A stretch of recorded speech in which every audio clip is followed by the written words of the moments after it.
Solos will find itself with a new atmosphere. Even if it means wiping out every Solonian in the process. This planet is one of the richest fuel sources in the galaxy. Genocide is a side effect. Already the pollution is causing mutations. No! The mutants are evil! Must be destroyed! I must find the answer.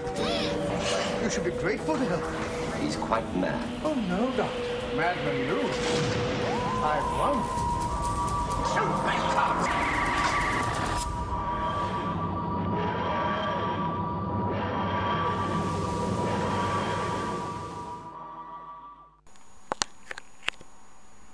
Hello YouTube and welcome to another Doctor Who DVD review, and today I shall be reviewing The Mutant as requested by Blakey Boys Are Cool. Please go check out his channel. He does numerous Doctor Who DVD reviews, so check out his channel. So let's get on to the cover. So we have the normal Doctor Who stuff there, and you got the Doctor and some mutts, and then you've got Solos and the Sky Base, and then you've got a mysterious character which I shall not reveal because it will be a spoiler if you haven't seen the story. It's a 2-disc set, and you've got the John Pertwee ears. It's a PG. The spine of it is just basically you can't really see well in this light, it's starry. Then on the back you've got some pictures. You've got the Doctor in the cave with the mutts, and you've got a mutt and one of the Solons.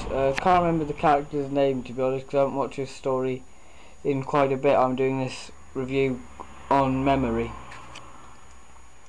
Then you've got Kyle, I think it was, or yeah, I think it's something like that. And then you got the Doctor again.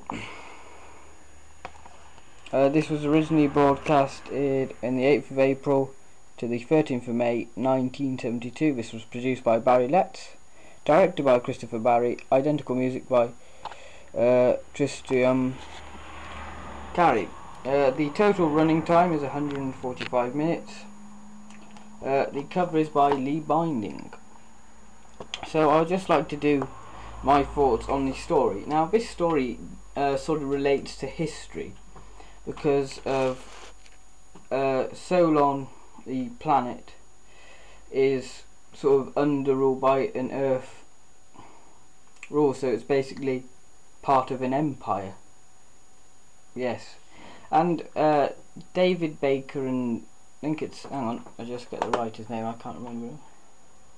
Bob Baker and David Martin, or Dave Martin, sort of made it have like a historical hint that it's basically the Solons trying to get independence and the Earth Empire leaving it alone. Now this is sort of like the British Empire withdrawing from India, so it does have some sort of historical thing. And it has quite a bit of racism. Not that it's meant, well, it's sort of meant to have it, but it's not in a political fashion. It is the Marshal character, who is an absolute swine. He's against the Empire from withdrawing, and the Doctor wants the Solons to have the independence what they deserve. The reason why the Marshal doesn't want to leave the planet is because of this so-called mutations. Now the Marshal hunts down these creatures called mutts, or as he calls them, but they are fully known as mutants. But there is a different side to the mutants. Now the Solons, this is a spoiler, the Solons, I think I'm pronouncing that right, the Solons people have like this genetic cycle where they will mutate into a mutant and then sort of mutate back out. So it's basically a cycle what they go through, like, so many hundreds of years or something like. I can't remember that much because I haven't watched it in a year, as I've said before, but it is an interesting story.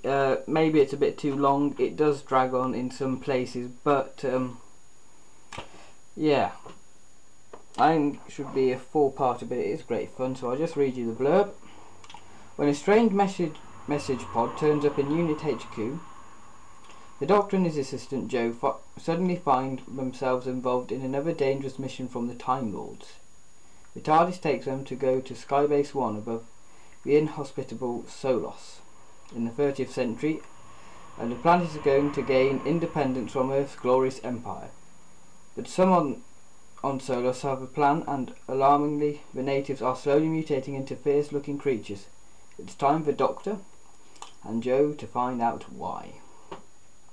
Special features are commentary by Katie Manning, who plays Joe Grant, and Garrick Hagdon, who plays... yeah, that's Kai. Yes, that's a person. Yeah, that's Kai. Kai is... this is a spoiler who the pod is for. What else have we got? We've got Mutt Madness, which is basically the cast and crew looking back at the time of the mutants. Then you've got The Race Against Time.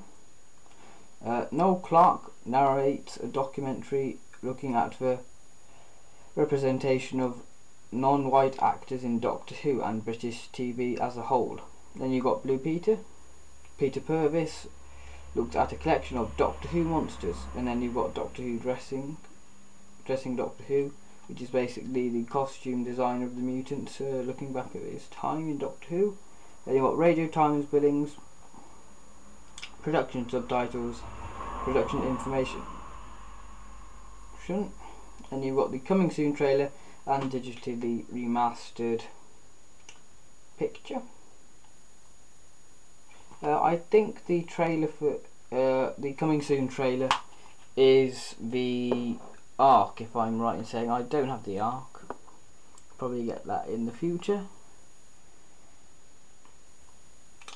Yeah, this story is sort of worthwhile trying to track down, because it does sort of reflect history beckoning, like they say that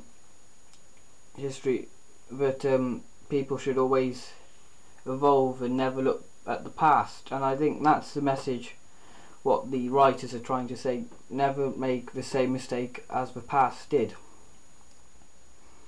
So that's basically that. I mean, if you're all into like colonial stories, then you might as well pick this up, and you're a Doctor Who fan, then it's a definite pick up, really. Not one of Pertwee's strongest stories, but it's still enjoyable. Despite it being a 6-parter. I do like 6-parters, but it is the storyline, it sort of slowly builds up. So, thanks for watching this video, and my next review of the classic series Doctor Who will be of the invasion of the dinosaurs.